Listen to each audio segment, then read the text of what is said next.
Muchísimas gracias por continuar con nosotros aquí en Sin Censura Televisión. Muchísimas gracias también por todos sus comentarios y por todas sus eh, pues señalamientos, por todas sus aportaciones, por todo lo que usted hace con nosotros a través de nuestras diferentes plataformas. Estamos ya en la recta final del programa y esta semana, quizá uno de los temas más controversiales, uno de los temas más polémicos y que ha desatado una verdadera crisis en términos institucionales entre el poder legislativo, el poder ejecutivo y el poder judicial en México, sea la discusión que se ha tenido a lo largo de esta semana en general con la discusión del presupuesto 2024, el presupuesto de egresos y también el presupuesto, la ley de ingresos del próximo año, y en particular dentro de este universo de presupuestal, el asunto que toda la semana nos ha ocupado, pues ha sido la decisión de la Cámara de Diputados de eliminar 13 de los 14 fideicomisos con los que contaba pues vamos a decirlo con claridad, la élite del Poder Judicial. Y esta determinación, pues no surge espontáneamente y por supuesto está completamente bien documentada. Y una de las figuras, uno de los legisladores que más cerca ha estado del tema y que mejor conoce de este dispendio es el diputado Hamlet Almaguer, a quien le doy la bienvenida esta noche para platicar con la audiencia de Sin Censura. Diputado, muy buenas noches. Buenas noches, Guillermo. Un saludo desde San Lázaro a toda la audiencia de Sin Censura. Y es un gusto, como siempre, estar con ustedes. A tus órdenes. Tremendo jaleo que se ha desatado esta semana, diputado, por el asunto de los fideicomisos de la Corte, en particular la decisión de eliminar 13 de ellos, que pues en realidad, a contracorriente de lo que digan los ministros, de lo que digan los magistrados y de lo que digan pues sus equipos en las calles, en estas protestas sin pueblo, pues sea que efectivamente se trataba de fideicomisos pues producto de dispendios. Sí, Guillermo. Bueno, no conozco un caso en la historia de la humanidad en que una élite haya renunciado a sus privilegios sin luchar por ellos, por mantenerlos. Y esto, digo, tiene milenios y siglos en todas las civilizaciones y culturas. La clase dominante, la clase gobernante siempre ha buscado mantener estos lujos, privilegios y excesos. Lo han hecho los gremios, lo han hecho los ejércitos, por supuesto también lo hacen en este caso las y los jueces, magistrados y ministros que integran a la cúpula del Poder Judicial Federal. ¿Cómo se integra esta cúpula? Se lo pregunté a la oficial mayor de la Suprema Corte de Justicia de la Nación. Visitó la Cámara hace un par de días, el mismo día en que votamos la eliminación de los fideicomisos, y estuvo con nosotros en la Comisión de Justicia, y ahí le pregunté quiénes son los mandos superiores del Poder Judicial Federal, porque existe una partida por 400 millones de pesos para alimentación de mandos superiores en la solicitud de presupuesto para el 2024. Está el video en mis redes sociales, en Twitter. Pretendió dejar de contestar, alegando que se le había terminado el tiempo. El presidente de la comisión le dice, no, conteste. Y entonces declara lo que ya todos sabíamos, que hay una cúpula en el Poder Judicial que se compone, en este caso, por 1,767 mandos superiores. Puede que suenen muchos, pero el Poder Judicial Federal tiene, según los números oficiales, las redes sociales oficiales de la Suprema Corte y del Consejo de la Judicatura, 50,000 integrantes. Según algunas organizaciones de juzgadoras, tiene 49,117. Y según la oposición tiene, y el sindicato tiene 55,800. Pero tomemos el número de los 50,000. Estos 1,767 mandos superiores, la cúpula del Poder Judicial, representa el 3% de todos los trabajadores del Poder Judicial Federal. Es la élite dentro de la Judicatura Federal. Son, por supuesto, los jueces, los magistrados, consejeros, ministros, directores generales, coordinadores de ponencia, los que están hasta arriba en esta estructura piramidal. El promedio, entonces, para alimentación de estos 1,767 integrantes de la cúpula es de cerca de 240,000 pesos al año, 20,000 pesos al mes, solo para alimentos. Y esa es una de las partidas que vamos a revisar en el presupuesto de egresos de la Federación, que es una discusión que vamos a dar en noviembre. ¿Por qué meto el tema del presupuesto? Porque con motivo de esa visita pudimos saber a qué se refieren los mandos superiores y porque en la lista de fideicomisos que votamos para extinguir está uno muy claro de pensiones complementarias para mandos superiores. Está otro sobre pensiones complementarias para magistrados y jueces. Está otro para mantenimiento de casa, habitación de magistrados y jueces. Este último tiene más de 76 millones. El de las pensiones para jueces y magistrados tiene más de 4,000 millones de pesos y el de mandos superiores tiene casi 1,000 millones de pesos. Hay otros para prestaciones médicas extraordinarias y el que mantuvimos es el que sí requiere el Poder Judicial, es el que sí está previsto en ley, que es el Fondo de Apoyo para la Administración de Justicia, que tiene una cantidad nada despreciable de 6,103 millones de pesos y que pueden utilizar para construir infraestructura, para contratar personal, para implementar tecnología, para impartir justicia. Los otros 13 fideicomisos no tienen un sustento que permita mantener su existencia. Por esa razón votamos por la extinción, conscientes, comprometidos, aferrados a que no exista gobierno rico con pueblo pobre, a que no existan poderes ricos con pueblo pobre, a que no exista dispendio, despilfarro, lujos, privilegios, excesos. Esa es la línea ideológica de Morena y es lo que estamos siguiendo en este caso, Guillermo, la aplicación del principio de austeridad en todos los poderes, en todas las instituciones, en todos los órdenes. Está plenamente comprobado, diputado, está plenamente justificado que ninguno de esos fideicomisos afecta directamente a las bases trabajadoras del Poder Judicial. El presidente de la República, pues, se ofreció como garantía de que absolutamente ningún trabajador de las bases de este Poder Judicial sería afectado con la liquidación de estos fideicomisos. Te voy a enviar con producción, Guillermo, un documento que contiene los hipervínculos del Consejo de la Judicatura, donde podrás verificar personalmente quiénes son y cuántos son los beneficiarios de estos fideicomisos, y en total no pasa de 600 personas, es decir, el 1% de la judicatura. Los transitorios de este decreto establecen garantías para que esas 600 personas, aunque son lujos, privilegios y excesos, sigan recibiendo recursos porque ellos ya tienen un derecho adquirido. Ese es el 1% del Poder Judicial Federal.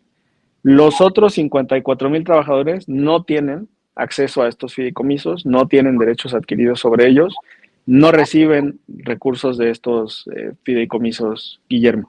¿De dónde sacan los recursos para sus prestaciones? Del presupuesto de egresos de la Federación.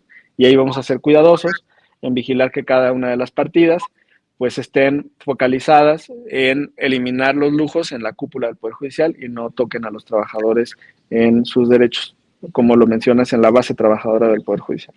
¿Está mintiendo entonces el ministro Luis María Aguilar cuando señala que estas afectaciones están impactando pues directamente a los trabajadores, a las trabajadoras del Poder Judicial? Pues ¿cuándo no ha mentido? La última vez fue cuando públicamente presentó un proyecto para amparar a una empresa que no pagara impuestos multimillonarios y perdió la votación en la sala 4-1. Lo puso de ejemplo hoy el presidente de la República. Y cuando el presidente lo revela en la conferencia matutina, yo creo que se generó una presión social importante porque entonces el ministro ya no logró su objetivo. Instrumentalizan la judicatura con fines políticos, están judicializando la política y por supuesto que también están utilizando una narrativa tramposa. Es la misma narrativa, Guillermo, de hace un año. ¿Te acuerdas que Lorenzo Córdoba y Ciro Murayama pedían 25,000 millones de pesos de presupuesto del INE? Y nosotros hicimos un ajuste y les aprobamos en números redondos 20,000, o sea, 20% de reducción. Y ellos decían en esta narrativa que los trabajadores del instituto iban a perder sus empleos, que no iba a haber atención en los módulos de credencialización, que no iban a tener los recursos para las mamparas, para las urnas, para los crayones, para las mesas, para la difusión de las elecciones para gobernadores en el Estado de México y Coahuila, que iban a cerrar las oficinas. Todo esto lo dijeron durante muchos meses. Se hizo el ajuste, se hizo el recorte y nada de lo que dijeron que iba a pasar ocurrió, Guillermo. Entonces, es la misma narrativa. Incluso tenemos información de que el personal de comunicación que estaba con Lorenzo Córdoba ahora está con Norma Piña en la Suprema Corte. Se están utilizando el mismo método fallido de intentar pues asustar y confundir a la ciudadanía. Y la comprobación más fehaciente es esa. Cuando ajustamos al INE no pasó nada, no hubo ninguna afectación al servicio, sigue funcionando a la perfección la credencialización, las elecciones se realizaron sin problemas. Esa es la constancia, Guillermo. El hecho de que la Cámara de Diputados haya tomado esta decisión por mayoría de la bancada morenista, diputado, ha abierto una discusión sobre la constitucionalidad de esta decisión. Y de ahí se han agarrado ya, pues quienes están en el lado del viejo régimen y aliados en su último bastión de poder, que es el Poder Judicial, para empezar a vociferar que vienen los amparos, que vienen las pues medidas judiciales para impedir esto que ellos llaman un abuso por parte del legislativo. Bueno, pues para su mala fortuna, la Ley Orgánica del Poder Judicial Federal, en el capítulo de impedimentos, señala claramente que los jueces, magistrados y ministros no pueden participar, no pueden atender, no pueden conocer, no pueden resolver ningún asunto en el que tengan un interés personal y directo. Y en este caso, el conflicto de interés, pues es más que evidente. Que los ministros, los jueces, los magistrados resuelvan sobre sus propios beneficios, lujos, excesos, privilegios, pues claramente existe conflicto de interés. Desde mi interpretación no tendrían entonces legitimación para atender estas demandas, para analizarlas, estarían impedidos. El Senado de la República parece que también va a tomar la decisión de convalidar esta decisión, va a tener que evaluar y revisar lo que decidieron en la Cámara de Diputados, pero hay una posibilidad también de que se abra la discusión y que se convoque incluso a la presidenta de la Corte. ¿Esto podría echar abajo la decisión que tomó la Cámara de Diputados, diputado Maguer? Bueno, votamos esto en comisiones el martes pasado. Por cierto, no hubo fast track, no veíamos ningún trámite, se turnó a comisiones, le dimos 5 días a la oposición para que estudiara el asunto. De martes a martes, entre sesión de comisión y sesión de pleno, se cuidaron las formalidades para que no le diéramos pretexto a la Corte de hacer lo mismo que hizo en el plan B, de con formalidades anular la reforma. No veo que exista la intención en el Senado de la República, por lo menos de la bancada de Morena, de no continuar con este proceso. Al contrario, hay una conferencia de prensa ofrecida por el senador Cravioto, junto con más de una decena de compañeras y compañeros, donde en cuanto recibió el Senado de la República la minuta, avisó a la opinión pública, informó que están a favor de esta decisión que tomamos en la Cámara de Diputados. Ayer tuvieron un debate interesante sobre qué comisiones eran las que tenían que conocer de este asunto. Seguramente la próxima semana se votará en comisiones y probablemente en pleno, Guillermo. Entonces no veo riesgo alguno. Sería interesante que participara la ministra, la presidenta de la Suprema Corte de Justicia de la Nación para defender sus lujos y privilegios. ¿Dónde se detectaron los principales dispendios, diputado? ¿Dónde fue de esta serie de fideicomisos que decidieron pues liquidarse, invalidarse, desaparecer, donde se pudo identificar con mayor claridad, con mayor nitidez, esta suerte de monarquía jurídica, judicial, que tenía el poder judicial en México? Pues yo advierto una profunda injusticia en el fideicomiso para el mantenimiento de la casa habitación de jueces y magistrados. De preguntarle a la audiencia, son más de 76 millones ahí para mantenerle sus casas. Preguntarle a la audiencia si ellos reciben estas prestaciones en sus en sus empleos o si de su salario tienen que pagar estas reparaciones. Hay también, en el caso de las pensiones doradas para magistrados, jueces y mandos superiores, una advertencia por parte de la Auditoría Superior de la Federación, una alerta, donde señala desde 2018 que estos fideicomisos tenían recursos suficientes para garantizar 100 años de pensiones en un caso y 72 años de pensiones en el otro. 100 años, un siglo de pensiones. Un siglo de pensiones. Es decir, los recursos ya están en el fideicomiso para garantizar durante un siglo el pago de pensiones. Sí, me hace recordar una película. Tiene yo creo que más de una década.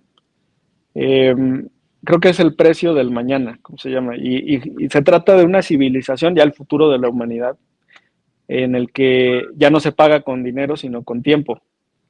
Y las personas más ricas son las que tienen centurias y milenios en su brazo. Y los pobres viven con 24 horas de tiempo en el reloj que tienen en la muñeca. Y cuando se les termina el tiempo, mueren, mientras que los ricos viven para siempre. No sé cuántos milenios espera la Suprema Corte aglutinar en estos fideicomisos. Porque además las pensiones, Guillermo, normalmente se pagan durante 20, 30 años. Y en una persona muy longeva, que digamos se retira a los 65 y pueda vivir hasta los 100 años, 35 años, pero tener 100 años de pensiones, 72 años de pensiones, no entiendo para qué tanta acumulación, que es lo que además advirtió la Auditoría Superior, que los recursos en los fideicomisos no estaban siendo utilizados para cubrir los fines por los que fueron constituidos los mismos. Esa es la principal razón por la cual no hay una afectación a derecho alguno. Tan no se afectan derechos que no necesitan esos fideicomisos para cubrir las prestaciones, porque los están acumulando. ¿Hay alguien en el Poder Judicial, diputado, alguien, aunque sea remotamente imposible, que esté pues, de acuerdo con la decisión que tomó la Cámara de los Diputados esta semana? ¿Hay alguien sí, Guillermo, ahí? Sí hay. He recibido mensajes, correos electrónicos, sobres con informes, mensajes de texto a través de redes sociales, donde secretarios tanto de juzgados como de tribunales colegiados, ex trabajadores del Poder Judicial Federal, por supuesto con mucho temor a esta cúpula del Poder Judicial, pues nos agradecen por ir adelante con esta eliminación de lujos, privilegios y excesos en la cúpula. Nos informan además que existen otras prestaciones que están escondidas. Particularmente advierten que esta situación que se vive en el Poder Judicial, que tú en la introducción mencionabas como una diferencia entre los poderes, se debe a la actitud, y cito textualmente la palabra, bélica por parte de la ministra presidenta de la Suprema Corte de Justicia de la Nación. Por supuesto que los trabajadores de la base, al ver los lujos, privilegios y excesos de la cúpula, algunos sentirán molestia y otros aspirarán a llegar a esa cúspide, a ese Olimpo para gozar de las mismas mieles, Guillermo. Pero sí hay quien dentro del Poder Judicial respalda estas decisiones. ¿Ustedes cómo interpretan, diputado, las manifestaciones públicas de trabajadores del Poder Judicial en las calles? ¿Cómo se lee desde el Poder Legislativo lo que está ocurriendo en las calles con la gente que trabaja para los ministros, los magistrados, los jueces del Poder Judicial? Mira, primero yo soy muy respetuoso de la libertad de manifestación, del derecho a la protesta. Es un derecho humano, es un derecho constitucional. Si se realiza de manera pacífica, está tutelado por nuestra propia norma. Yo he protesté en 2005 contra el desafuero del presidente López Obrador, protesté en 2006 contra el fraude electoral, protesté en 2012, he participado pues en muchas marchas y protestas por muy variadas situaciones y luchas sociales. Entonces ese derecho merece ser tutelado, merece ser defendido. Es importante que esas protestas se realicen con información correcta y adecuada y que no sean con la mala intención de una cúpula para mantener sus lujos y privilegios, porque es la misma estrategia que utilizaron con el Instituto Nacional Electoral, reitero, hace un año, cuando con este ajuste presupuestal del 20% advertían, como te comentaba, un escenario catastrófico para el INE que nunca ocurrió. Claro. Por eso es importante pues informar a la ciudadanía, pero mi respeto a quienes se manifiestan, Guillermo. ¿Hay la posibilidad de una crisis institucional, diputado? ¿La ven ustedes como un escenario en esta circunstancia que la paralización de las actividades en el Poder Judicial convocada por el sindicato y pues auspiciada también o por lo menos pues incitada también desde la alta cúpula del Poder Judicial se convierta en una parálisis definitiva que pueda romper con el ciclo regular de trabajo del Poder Judicial? Bueno, la crisis institucional vendría si los jueces, magistrados y ministros violan lo establecido por la Ley Orgánica del Poder Judicial de la Federación e intervienen en asuntos para los que están impedidos. Porque entonces, pues ahí no solamente cometerían una falta administrativa, sino además, pues una violación a las normas de la ética judicial e incluso un delito que se llama prevaricato, que consiste en términos lisos y llanos en ser juez y parte en un asunto. Esa sería una crisis institucional. Sin embargo, pues la salida, conforme a nuestra Constitución, siempre es democrática. La propia Carta Magna establece que en cualquier caso de alteración del orden público, en cualquier caso de desafío a la Constitución, pues se debe de restablecer, y el mecanismo para restablecer este marco constitucional en caso de que la Corte decida violar lo que establece la Ley Orgánica del Poder Judicial de la Federación estará en manos de la ciudadanía en 2024 a través del voto por el Plan C para lograr una reforma profunda, una transformación del Poder Judicial federal para tener un país con justicia, Guillermo.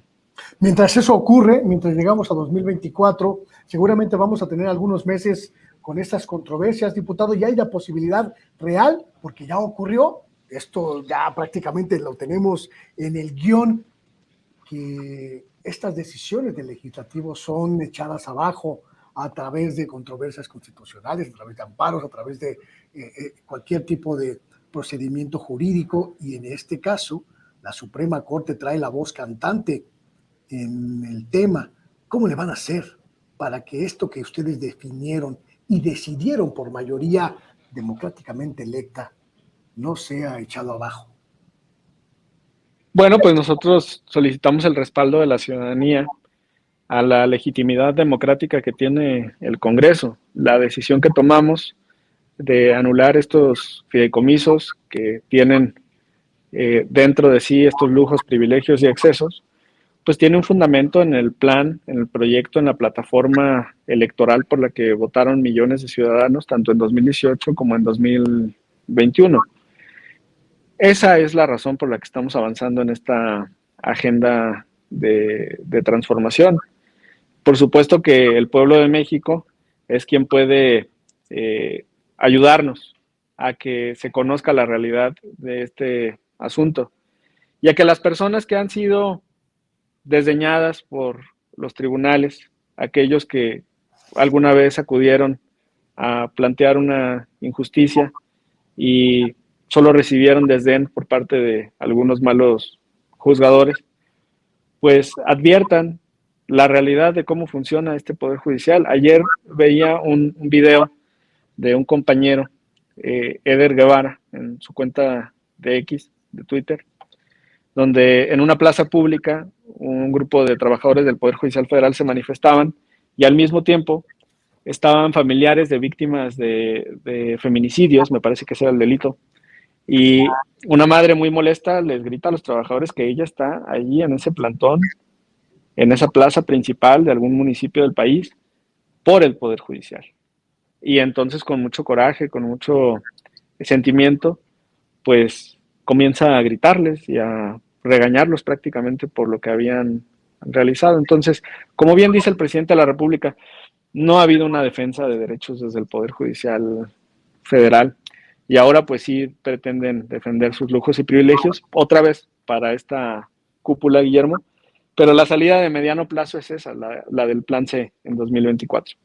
Ellos ya están contraatacando con su narrativa mediática, diputado, y una de las principales argumentaciones es que hay hipocresía en el poder legislativo, que por un lado le borra los fideicomisos a la Suprema Corte, pero por el otro crea fideicomisos para la defensa nacional y mantiene una gran cantidad de privilegios para los diputados y senadores del país.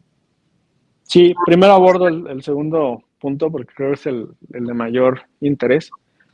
Te voy a enviar también, si me permites, el presupuesto, el comparativo del presupuesto que tenía el Poder Legislativo en 2017 y 2018, porque el presupuesto del 18, aunque entró la nueva legislatura, fue votado todavía por la mayoría de la derecha que estaba en funciones en 2017, así como nosotros vamos a votar en 2023 por el presupuesto del 24. Y vas a poder advertir cómo, desde la llegada de Morena con una mayoría en la Cámara de Diputados y en el Senado de la República, pero sobre todo aquí, en la Cámara de Diputados, se realiza un ajuste a todas estas partidas frívolas. Se eliminan los seguros de gastos médicos mayores, los seguros de separación individualizada, los seguros privados de vida. Se eliminan una cantidad importante de asistentes y asesores, de bonos extraordinarios, de vales de gasolina, de pago de telefonía celular. Se reducen también prestaciones y lo que queda en este momento es los recursos para poder realizar los traslados que se tienen que hacer para cada sesión aquí en la Ciudad de México, a donde pues venimos legisladores de todo el país y que son de utilidad, digamos, para pagar pasajes de avión, para pagar hospedaje, por supuesto, para venir a legislar. Ojalá algún día tengas oportunidad, te voy a invitar, si me permites, a desayunar o a comer aquí en la Cámara para que visites el comedor del Grupo Parlamentario de Morena y puedas verificar cuál es la clase de alimentos que se sirven a los legisladores. Si es en la mañana, pues vas a ver que hay huevos, vas a ver que hay chilaquiles. Si es en la tarde, vas a ver que hay algunos guisados para tacos, alguna ensalada, pero no es nada excesivo, no es nada superfluo. Ojalá me aceptes la invitación, Guillermo. Y sobre los fideicomisos, comentarte, en este caso, los fideicomisos de la Secretaría de la Defensa Nacional, que están relacionados, por ejemplo, con el Tren Maya, no se destinan a gastos excesivos, a lujos, a privilegios de los integrantes de la Secretaría de la Defensa, sino a la construcción de un proyecto clave de infraestructura, el Tren Maya, y para echarlo a andar para su operación. Por ende, pues nosotros consideramos que está plenamente justificado. Además, en este momento de estas visas, el pago de derechos por estas visas, que está alrededor de 700 pesos por cada una de ellas, se han reunido hasta 10 mil millones de pesos. El 20% de esos recursos se transfiere al Instituto Nacional de Migración y el 80% ya se destina a la construcción de estos proyectos de infraestructura. Y es una empresa que está dentro de la Secretaría de la Defensa Nacional la que va a gestionar este fideicomiso. Por supuesto, se pueden fiscalizar desde el Congreso, desde la Auditoría Superior de la Federación, pero además es dinero que se ve, es dinero que ya está ahí, o sea, el tren se está construyendo, las vías están, se utiliza para proyectos de infraestructura, para aeropuertos, entonces es una inversión productiva, no es para gasto corriente, es para los proyectos de infraestructura, Guillermo. Para ir cerrando esta conversación, diputado, porque sé que estás pues en el momento de máxima atención legislativa, hace unos días leí y vi unos comentarios tuyos sobre el poder judicial al que podríamos aspirar o al que deberíamos aspirar los mexicanos. ¿Cuál es ese ideal de poder judicial, diputado? Pues un poder judicial humano, cercano, un poder judicial al que les duela la pobreza, la injusticia, un poder judicial que conozca el país, que conozca la desigualdad, que sepa lo que está en juego en cada uno de sus expedientes, que no se siente sobre casos fiscales multimillonarios cuando esos recursos se necesitan para satisfacer muchas de las exigencias de la población y de los derechos, además, a la alimentación, a la salud, a la vivienda. Una corte que sea cercana también al pueblo de México y que sea austera. Y es una corte que se ha deseado en este país desde tiempos de Juárez y que creo que podemos lograr con esta mayoría calificada en 2024, Guillermo. Diputado, pues ahí está la conversación. Seguiremos atentos a este asunto que apenas va dándose en forma. No sé si ustedes tengan expectativa de que les lleguen a cerrar el Congreso en las protestas, que esto suba de tono y que se desborden los ánimos. Están preparados para cualquier escenario, supongo. Pues la discusión ahora está en el Senado de la República, aquí en San Lázaro, para la audiencia que no ha tenido oportunidad de visitar esta zona de la Ciudad de México, explicarles que hay 3 instalaciones estratégicas en un radio de menos de 1 kilómetro. Está la terminal de autobuses del Oriente, la TAPO, que es la salida al sur del sur-sureste del país, ¿no? De ahí salen los autobuses a Puebla, Oaxaca, Veracruz, a todo el sureste. Está también el Consejo de la Judicatura Federal y más de 60 órganos judiciales enfrente del Congreso. Nos separa nada más una calle y finalmente la Cámara de Diputados, Guillermo. Entonces, pues prácticamente nos divide eso, una avenida, y es donde han protestado los integrantes del Poder Judicial Federal. Hemos podido entrar a la Cámara sin ningún problema, eso también lo tengo que decir. Y pues a ver si van a protestar al Senado de la República. Yo creo que van a permitir que también sesionen. No veo por ese lado algún riesgo ni conato de violencia. Pues a ver si no se destapan los ánimos. Yo noto muy enojados a los ministros, a las ministras, a los magistrados y también a sus muchísimos voceros en los medios tradicionales, diputado, a ver si no empieza la guerra contra ustedes también. Claro, bueno, pues estamos tocando intereses. Por supuesto que tiene que haber reacciones. Pero lo importante es que es la lucha de todo un movimiento. Y la verdad no nos sentimos solos en esta batalla. Yo agradezco enormemente todas las muestras de cariño, los mensajes de solidaridad y de ánimo que he recibido a través de distintas redes sociales. El discurso que tuve oportunidad de dar a nombre de Morena en el cierre de esta discusión aquí en San Lázaro, donde cada grupo parlamentario tiene un turno, pues lleva un poco más de 1 millón de reproducciones en TikTok y la mayor parte de los comentarios son favorables a lo que votamos, Guillermo. Entonces, pues ese cariño del pueblo de México nos motiva a seguir adelante, y la transformación es gradual. El año pasado fue el INE y este año es el Poder Judicial, y el año próximo será otra instancia, otra institución, hasta que terminemos con todos los lujos, privilegios y excesos. Pues ahí está. Muchísimas gracias, diputado Hamlet Almaguer. Ya tendremos oportunidad en los próximos días, a ver si tienes chance de hablar de tus proyectos políticos futuros, que también me parece que son un tema muy importante y que seguramente también tú tendrás interés de compartirle a las audiencias. Gracias, Guillermo. Pues vi la conferencia de mi presidente Mario Delgado, donde ya anunció que el 31 de octubre y 1 de noviembre se abrirá el registro para las coordinaciones que están relacionadas con Senado y Cámara de Diputados, y pues he tomado la decisión de inscribirme en esa convocatoria al Senado de la República, cuidando por supuesto todas las formas y procesos que establezca tanto mi partido como la autoridad electoral. ¿Cuál será el camino entonces en ese sentido, diputado? Pues esperar el tiempo del registro, ver la convocatoria, si es similar a la que se consideró para las entidades federativas, Entonces, pues los requisitos están satisfechos a cabalidad, no veo mayor problema en cuanto a los documentos y tampoco en cuanto a separaciones de cargo, pero si se requiere, pues también lo acataremos según lo mandate los órganos nacionales de Morena y cuidaremos pues todas las formas, todas las etapas, todos los procesos, Guillermo. ¿Cuáles son los desafíos para llegar al Senado por Jalisco, diputado?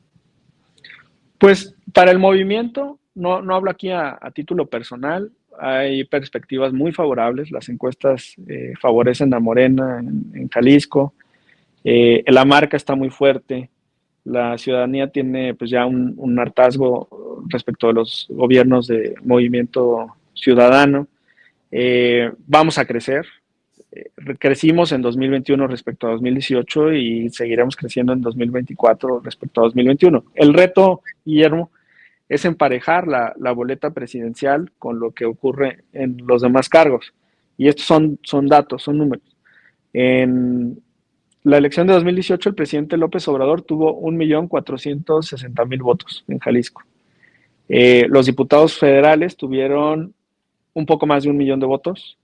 El Senado de la República estuvo más dividido porque con la incursión de Kumamoto, entonces había 4 opciones reales: Movimiento Ciudadano, que quedó en primer lugar, Morena, que quedó en segundo, Kumamoto quedó en tercero, y la coalición que llevaba el PRI en ese entonces quedó en cuarto.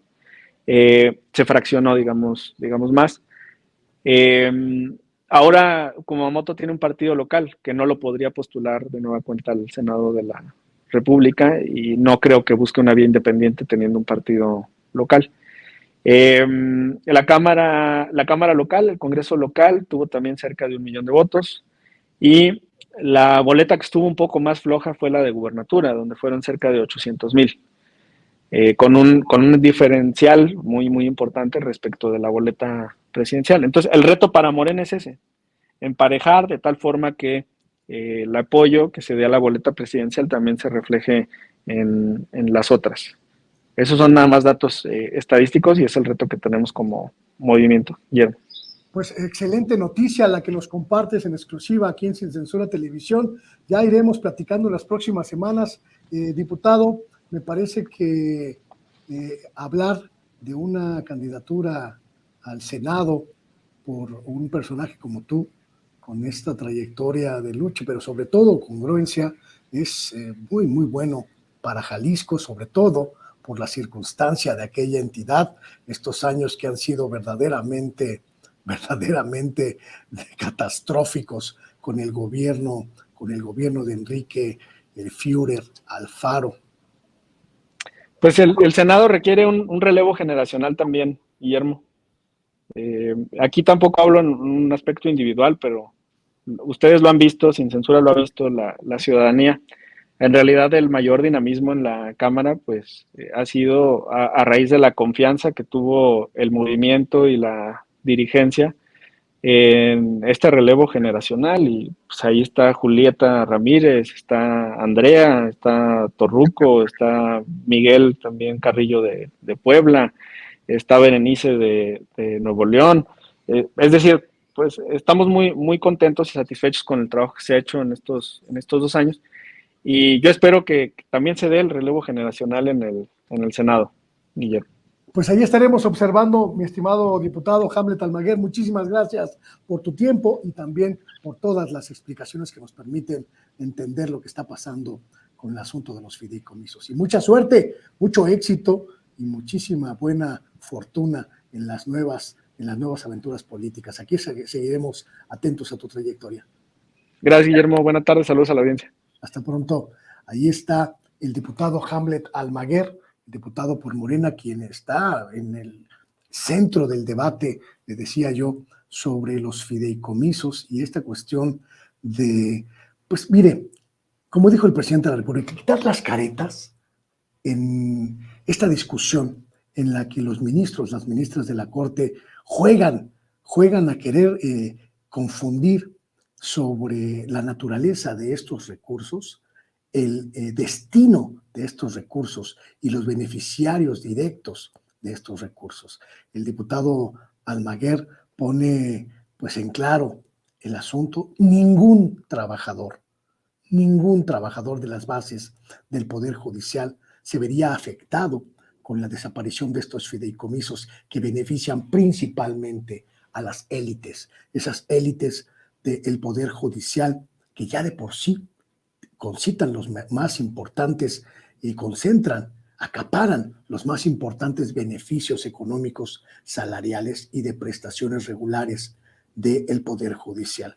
Importantísimo esto, y además, como cereza de pastel, pues que nos confirma que va a definirse para buscar la coordinación de Morena en Jalisco rumbo al Senado de la República. Me parece que es un perfil de altísimo nivel y pues hay que ponerlo ya en la lista de los personajes a seguir en esta nueva dinámica generacional, el relevo generacional que le dicen ellos allá en Morena. El diputado Hamlet Almaguer, el senador Hamlet Almaguer, vámonos acostumbrando a llamarlo así. Y muchas gracias, llegamos al final de la emisión, le agradezco muchísimo que haya estado. A nombre del titular de este espacio, Vicente Serrano, le doy las gracias y le invito a que nos acompañe, ya sabe usted, en las diferentes plataformas de Sin Censura Televisión. Usted las conoce perfectamente bien, las diferentes plataformas, los canales de YouTube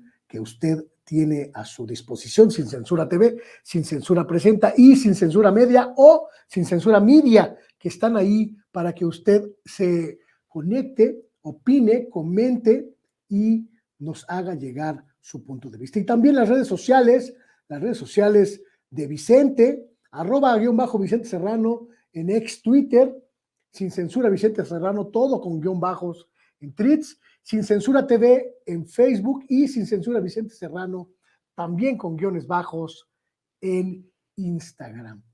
Su amigo Luis Guillermo Hernández, un servidor, un amigo, le agradezco infinitamente que nos haya acompañado en esta emisión y lo invito a que siga la programación de Sin Censura en sus diferentes plataformas.